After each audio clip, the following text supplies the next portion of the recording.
کیا فرمایا؟ ارے سبحان اللہ تو بولو یار. تمہاری اولاد سے زیادہ، تمہاری اولاد سے زیادہ. اللہ کے نبی بس کر نہیں، تمہارے ماں باپ سے زیادہ، تمہارے ماں باپ سے زیادہ. فرمایا اللہ کے نبی بس. فرمایا نہیں، تمہاری دولت، سونا چاندی اور دنیا کی دولت سے زیادہ. فرمایا بس. فرمایا نہیں، تمہاری جان سے زیادہ. کیا فرمایا؟ تمہاری جان سے زیادہ. بخاری شریف میں ہے لا یؤمن احدکم. فرمایا اللہ کے نبی اگر ہم اس میں کمزور ہیں، انسان کمزور ہے، اگر یہ محبت نہیں کر سکتے ہیں تو فرمایا اگر تم مجھ سے وہ محبت نہیں کر سکتے تو تم کامل ایمان کا دعویٰ نہ کرنا، تم کامل مومن نہیں. یہ بخاری شریف کی حدیث ہے لا یؤمن احدکم حتی اکون احب الیہ من والدہ وولدہ والناس اجمعین. سوال ہوتا ہے اللہ کے نبی یہ جان سے زیادہ محبت؟ فرمایا ہاں. اگر آپ اپنے باپ کو یوں کہے کہ آج میں آگ میں کود کر مرنا چاہتا ہوں، یہ جائز ہے یا حرام ہے؟ بولو. حرام. خودکشی تو حرام ہے نا. ایک آدمی یوں کہ میں اوپر سے کود کر سمندر میں ڈوب کے مرنا چاہتا ہوں، یہ حرام ہے کہ جائز ہے؟ حرام ہے. لیکن اگر میرا نبی یوں کہہ دے، میرا نبی یوں کہہ دے جا اپنی جان دے دے میرے لیے، تو یہ فرض ہے. یہ کیا ہے؟ فرض ہے. کیوں؟ میری جان پر میرے نبی کا حق زیادہ ہے. فرمایا تم لوگوں دل میں ماں باپ سے زیادہ، اولاد سے زیادہ اور تمہاری جان سے زیادہ میری محبت ہونی چاہیے. اب ہم کتنی محبت کرتے اپنے نبی کے ساتھ؟ نمازوں میں پڑھتے نہیں پڑھتے، کتنی محبت کرتے. میرے نبی کے احکام کے اور سنت پر کتنی محبت کرتے ہیں. اللہ کے نبی فرماتے مجھے کچھ نہیں چاہیے تم سے، تمہاری محبت چاہیے مجھے. تم مجھ سے محبت کرو، یعنی میرے طریقے پر چلو، میری سنت پر چلو، میرے راستے پر چلو. اسی میں تمہارے لیے کامیابی ہے. دنیا میں بھی میں تمہارا ہوں اور قبر میں بھی، قیامت میں بھی. اس لیے کہ دنیا میں کوئی وارث نہیں، میں تمہارا وارث دنیا میں، قبر میں اور قیامت میں. قبر میں وارث ہوگا، تیرا کوئی نہیں ہوگا وہاں. تو چلو دنیا میں تو بیوی اڑ گئی، بیٹے اڑ گئے، قبر میں کون آئے گا؟ وہاں پوچھا جائے گا من ھذا الرجل، یہ کون ہے، یہ آدمی کون ہے؟ تمہاری قبر سے لے کر مدینہ منورہ تک کھول دیا جائے گا. تمہیں پوچھا جائے گا یہ کون ہے؟ اگر تم نے دنیا میں میری سنت کے مطابق چلے تو میں تمہارا وارث ہوں. وہاں تمہاری زبان سے اللہ بلوائے گا ھذا نبی رسول اللہ صلی اللہ علیہ وسلم. محبت صدیق اکبر کی محبت دیکھو، صحابہ کی محبت دیکھو. اللہ کے نبی صلی اللہ علیہ وسلم نے حضرت علی رضی اللہ تعالیٰ عنہ سے فرمایا میرے بستر پر سو جاؤ ہجرت کی رات میں. کہاں سو جاؤ؟ میرے بستر پر، اور میں جاتا ہوں. اور یہ ساری امانتیں ہیں، یہ ساری امانتیں ہیں. صبح اٹھ کر مکہ والوں کو دے دینا. کسی کا درہم ہے، کسی کا دینار ہے، کسی کی جائیداد کے لیے لکھا ہوا، کسی کا برتن ہے. یہ امانت ہے مکہ والوں کی، ان کو دے دینا. دشمنوں کی امانت اللہ کے نبی کے پاس تھی، وہ امانت رکھتے تھے. ان کو صادق الامین مانتے تھے، سچا ترسودی امانت دار مانتے تھے. نکلے یہاں سے، کہاں گئے؟ صدیق اکبر رضی اللہ تعالی عنہ کے دروازے پر گئے. میری بات غور سے سننا، آپ کو مزہ آئے گا کہ محبت دیکھو صدیق اکبر کی. یہاں میرے عقیدے کا حسن بھی دیکھو. میں اسے بھی مانتا ہوں، میں اسے بھی مانتا ہوں جو ہجرت کی رات میں نبی کے بستر پر سوتا ہے، اور میں اسے بھی مانتا ہوں جو ہجرت کی رات میں غار ثور میں اپنے نبی کو اپنی گود میں سلاتا ہے. میں اسے بھی مانتا ہوں، میں اسے بھی مانتا ہوں، میں اسے بھی مانتا ہوں جو نجم اشرف میں سویا ہوا ہے کوفہ میں، اور میں اسے بھی مانتا ہوں ابو بکر رضی اللہ تعالیٰ عنہ جو نبی کے روزے میں سویا ہوا ہے.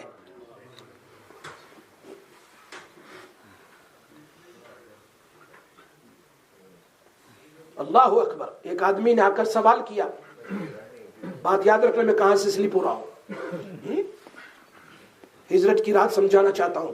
لیکن ایک آدمی نے آ کر حضرت علی سے سوال کیا. بعض لوگ معلومات کے لیے کوشچن کرتے ہیں، بعض لوگ شرارت کے لیے بھی کوشچن کرتے ہیں. اندر میں کچھ اور ہوتا ہے اور زبان پر کچھ اور سوال ہوتا ہے. پوچھا بتاؤ حضرت علی بہادر کون ہے، بریو آدمی کون ہے، کون ہے؟ وہ سمجھے حضرت علی یوں ہی کہیں گے میں ہی ہوں، اس لیے کہ میں تو شیر خدا ہوں، میں نے تو خیبر کا دروازہ ایک ہاتھ سے اٹھا کے ڈال دیا تھا، کوئی کچھ نہیں کر سکا. تو لوگ یہ تو یہی کہیں گے کہ میں ہوں. لیکن حضرت علی رضی اللہ تعالیٰ عنہ کو دیکھو، فرمایا میں نہیں، بہادر ابو بکر ہے. کیا فرمایا؟ کون ہے؟ ابو بکر. فرمایا وہ کیسے، وہ کیسے؟ فرمایا جب نبی اکرم صلی اللہ علیہ وسلم نے اعلان کیا قولوا لا الہ الا اللہ، اے لوگو ایک اللہ کو مان لو کامیاب ہو جاؤ گے، اس وقت نبی صلی اللہ علیہ وسلم پر مشرکین نے جو حملہ کیا اس میں سب سے پہلے ایک تلوار کی طرح، ایک شیل کی طرح سامنے کھڑے ہونے والے ابو بکر تھے، کوئی نہیں تھا. بے ہوش ہو گئے مار کھا کھا کر، لیکن ان کی زبان پر یہی تھا کہ اللہ کے نبی کیسے ہیں، اللہ کے نبی کیسے ہیں. دوسرا سوال کیا، پھر سوال پلٹ کر کیا، بتاؤ سب سے بڑا سخی کون ہے؟ یوں سوال کیا. دوسرا سوال سب سے بڑا عالم کون ہے، عالم جاننے والا. تو اس نے سمجھا یہی کہیں گے کہ اللہ کے نبی کا تو فرمان ہے انا مدینۃ العلم این علی باب العلم، میں نبی علم کا شہر ہوں اور اس شہر کا دروازہ علی ہے. وہ علم کے شہر کا، جو شہر کا دروازہ ہے علم میں حضرت علی ہے، تو وہ یوں ہی کہیں گے میں ہی ہوں.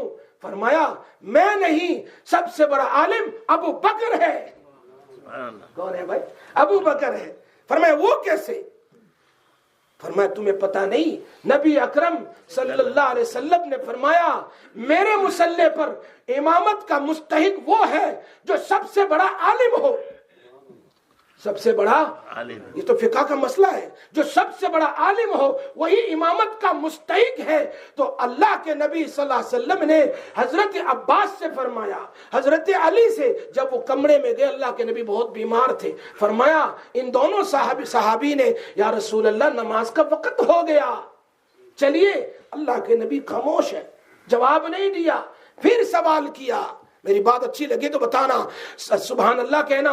پھر سوال کیا، اللہ کے رسول نماز کا وقت ہو گیا، خاموش رہے. پھر تیسری بار سوال کیا، اللہ کے نبی نماز کا وقت، چونکہ بے ہوشی ہو رہی تھی اللہ کے نبی صلی اللہ علیہ وسلم. پھر تیسری بار کہا مرو ابا بکرن فلیصلی بالناس، ابو بکر کو کہو میرے مصلی پر کھڑے ہو کر سب کو نماز پڑھائے. سبحان اللہ.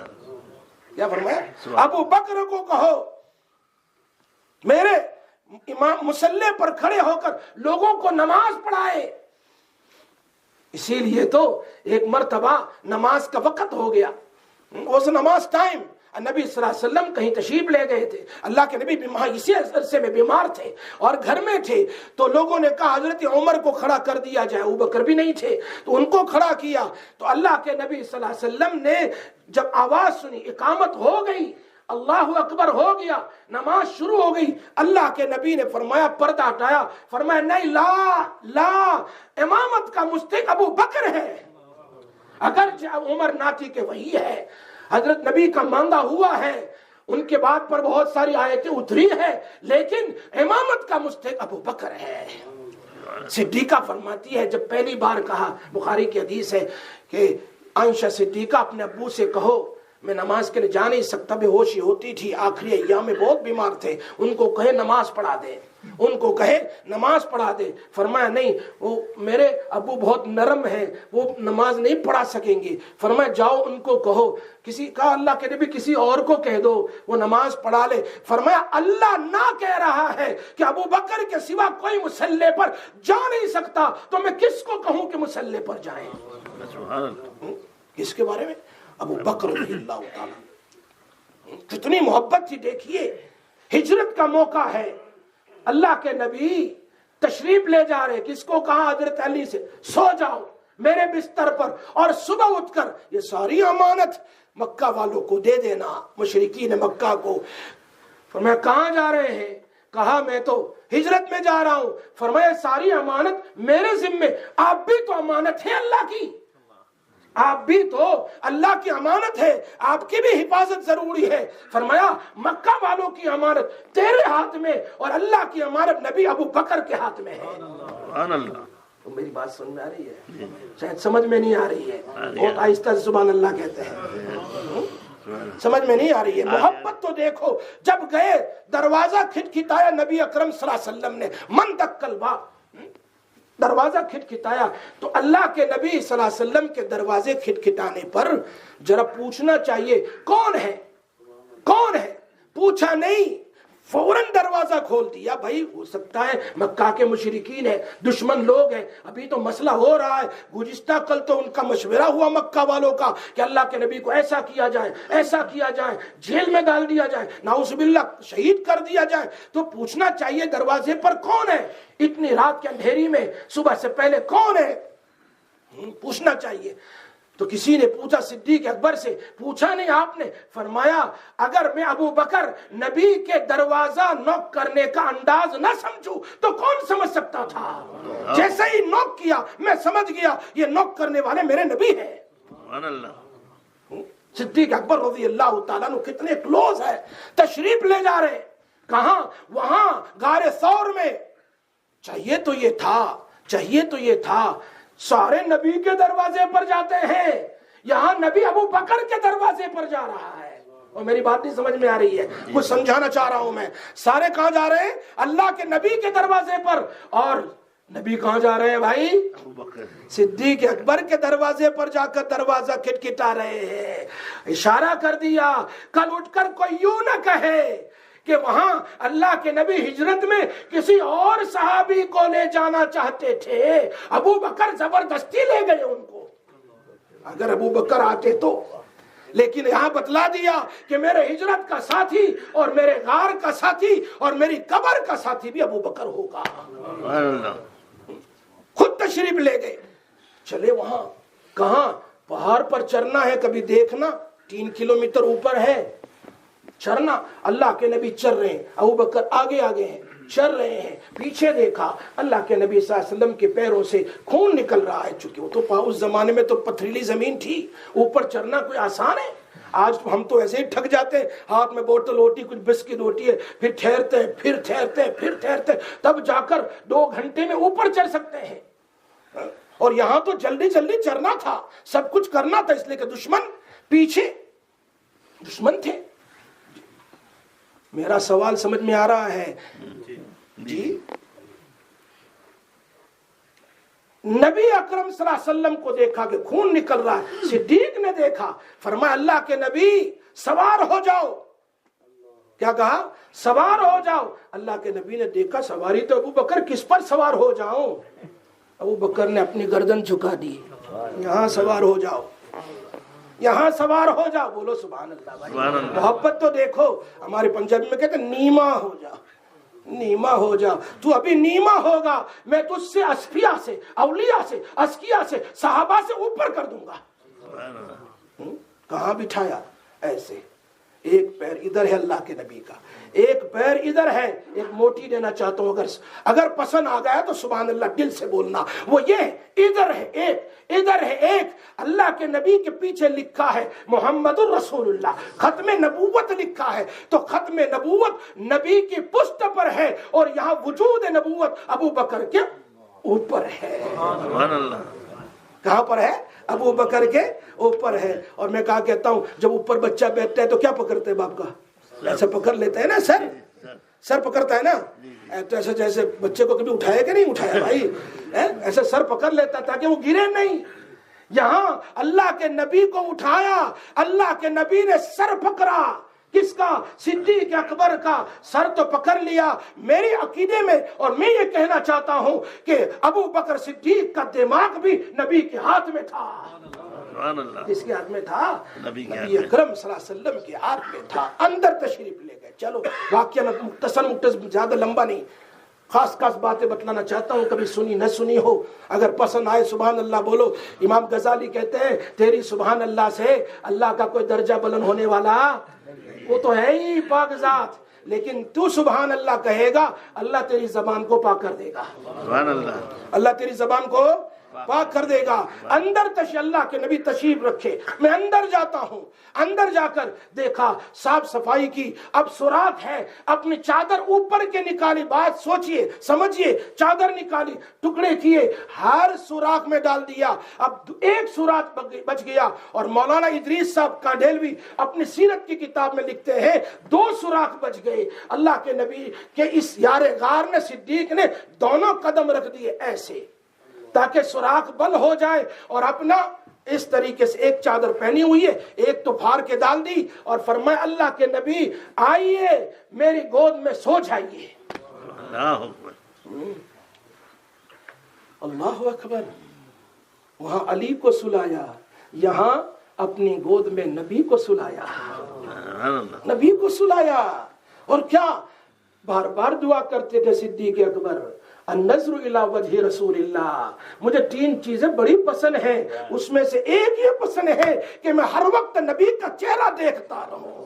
اللہ نے کہا جہاں وہاں بچا سکتے تھے یہاں بھی تو یعنی وہاں پر مٹی لی اور ایسی ڈالی، سب کے اوپر تو نہیں ڈالی، ایک بار ڈالی سب کی آنکھیں بند ہو گئی، ایسا یہاں بھی تو کر سکتے تھے کہ بغیر غار میں گئے ہوئے سیدھا چلے جاتے، کوئی دشمن دیکھنے والا نہیں تھا۔ کیا بات ہوئی؟ اللہ کہتے ہیں تیری دعا میں یہاں قبول کرتا ہوں، اب کوئی نہیں، تو اور نبی اکرم صلی اللہ علیہ وسلم میں صدیق تیری گود میں سلا کر ان کا چہرہ دیکھتا رہے 3 رات 3 دن تک۔ النظر الی وجہ رسول اللہ صلی اللہ علیہ وسلم۔ اب کیا ہوا؟ چلو اور بات سناتا ہوں۔ ادھر سے سانپ نے ڈنک مارا، سانپ نے کیا ہے؟ ڈنک مارا، لیکن صدیق اکبر اپنے پیر کو نہیں ہٹا رہے ہیں، ہٹائیں گے تو میرے نبی کو نیند میں خلل ہوگی، میرے نبی اٹھ جائیں گے۔ اب وہ پوائزن آپ نے پرانے زمانے لوگوں کو پتا ہے، جب سانپ کاٹتا ہے تو ہم کچھ یہاں باندھ دیتے ہیں تاکہ پوائزن اوپر نہ جائیں۔ یہ باندھے کیسے؟ چادر تو ٹکڑے کر کے ڈال دی تھی، چادر تو اب جس چادر کو پہنی ہوئی ہے سطر پر، اس پر تو نبی صلی اللہ علیہ وسلم سوئے ہوئے ہیں، اب کیسے ہٹایا؟ نہیں، وہ پوائزن جاتا پنڈلی میں آیا، گھٹنے میں آیا، پیٹ میں آیا، سینے میں آیا، چہرے پر آیا، آنکھ میں آ گیا کہ آنکھ سے آپ کے آنسو نکلے اور کہاں گرے۔ کوشش تو کی کہ میں کپڑے سے اس کو پوچھ لوں تاکہ میرے نبی کی نیند میں خلل نہ ہو، لیکن کچھ کپڑا نہیں تھا وہ۔ لیکن اللہ، میرا بھی تخیل دیکھو، میرا بھی تخیل دیکھو، اللہ چاہتے ہیں تو نے نبی کی محبت میں جان دی ہے، جان دے رہا ہے، تیرے اس 2 قطرے کو میں ضائع نہیں کروں گا۔ عثمان کا قطرہ اس قرآن پر گرا، تیرا قطرہ، تیرا آنکھوں سے نکلا ہوا قطرہ نبی صلی اللہ علیہ وسلم جو چلتے ہوئے قرآن ہے اس کے چہرے پر گرے گا، تیرے آنسو کے قطرے کی قدر ہوگی۔ تو میری بات سمجھ میں آ رہی ہے نا؟ اللہ کے نبی صلی اللہ علیہ وسلم کے چہرے پر اڑ گئی۔ اب کھلی، ابو بکر کیا ہوا؟ فرمایا سانپ نے کاٹ لیا ہے۔ فرمایا مجھے اٹھا دیتے؟ فرمایا شفا خانہ تو پاس میں ہے، شفا خانہ تو پاس میں ہے۔ اللہ کے نبی صلی اللہ علیہ وسلم نے ٹھوک لیا اور لگا دیا۔ اب یہ ٹھوک تو ٹھوک، پورا پوائزن یہاں سے نکالنا تھا، ایسا تو تھا نہیں صرف یہاں تھا۔ میری بات سمجھ میں آ رہی کہ نہیں آ رہی ہے؟ اب یہ ٹھوک ڈالا تو پوائزن تو صرف یہاں نہیں تھا، کہاں پر تھا بتاؤ نا؟ پورے بدن میں گیا ہوا تھا نا، اس لیے کہ کافی دیر ہو چکی تھی، پورے بدن میں گیا۔ اللہ اکبر، وہ تھوک لگایا، وہ تھوک ایک تریاق تھا، ایک دوا تھی، اس پوائزن کا پیچھا کرتے کرتے کہاں پہنچ گیا؟ چہرے میں پہنچ گیا کہ وہ جگہ ہے جب یہ مدینہ منورہ میں پہنچتے ہیں تو مدینہ والے ویلکم کرنے کے لیے آئے ہوئے تھے، نبی آ رہے ہیں، نبی آ رہے ہیں، تو سب سے پہلے لوگ ابو بکر کو نبی سمجھ کر معانقہ کر رہے ہیں، پھر نبی سے مل رہے ہیں۔ انہیں کیا پتا تھا اس تھوک مبارک کا اثر چہرے میں اتنا آیا کہ صدیق چمکنے لگا۔ سبحان اللہ، صدیق تو صدیق تھے، اپنے چادر اوپر والی اور دوسری چیز نکالی اور پھر اوپر سایہ کر دیا تاکہ لوگوں کو پتا چلے میں تو خادم ہوں، مخدوم تو نبی ہے۔ پھر کبھی سناؤں گا، وقت ہو گیا، لیکن ایک بات سنا دیتا ہوں آخری جو ہے۔ غار کے اندر میں اللہ کے نبی بھی انسان. یہ حضرت ابوبکر سے ایسا تو نہیں کہ 3 دن 3 رات ابوبکر سوئے ہی نہیں, وہ بھی تو انسان, ان کی بھی تو ضرورت ہے. آخری بات, ان کی بھی ضرورت. تو اللہ کے نبی نے ان کو بھی تو کہا ہوگا سو جاؤ ابوبکر, 3 رات 3 دن ہو گئے. اللہ اکبر. جب نبی سوتا ہے تو ابوبکر صدیق دیکھتا ہے, جب صدیق سوتا ہے تو نبی دیکھتا ہے. نبی دیکھتا ہے. فرمایا صدیق نبی جب سوتا ہے تو ان کی پہرہ داری کرنا, ان کی حفاظت کرنا ابو بکر کی سنت ہے, اور جب ابو بکر سوتا ہے تو ان کی صداقت, سچائی اور صدیق ہونے کی پہرہ داری کرنا نبی کی سنت ہے. اللہ میں عمل کی توفیق عطا فرمائے. آمین آمین. کیا عمل کرنا ہے؟ اللہ کے نبی سے سچی بولو, محبت کرو گے کہ نہیں؟ اور محبت کا تقاضا یہ ہے کہ 5 وقت کی نماز بولو نا. جب نماز کا وقت آتا ہے سوری نہیں, نماز پڑھو گے نا انشاءاللہ. بولو جمعہ کا وقت ہے, دعا قبول ہو جائے, جلدی آیا کرو انشاءاللہ. جمعہ میں بہت ایمان تازہ ہوتا ہے, بہت اچھی باتیں ہوتی ہے. یہی تو ایک دن ہفتے میں only once a week ہے, تو کچھ سنیں تاکہ ایمان تازہ ہو, تاکہ قبر میں ہمیں کام آئے. اللہ میں عمل کی توفیق عطا فرمائے. واخر دعوانا الحمدللہ رب العالمین.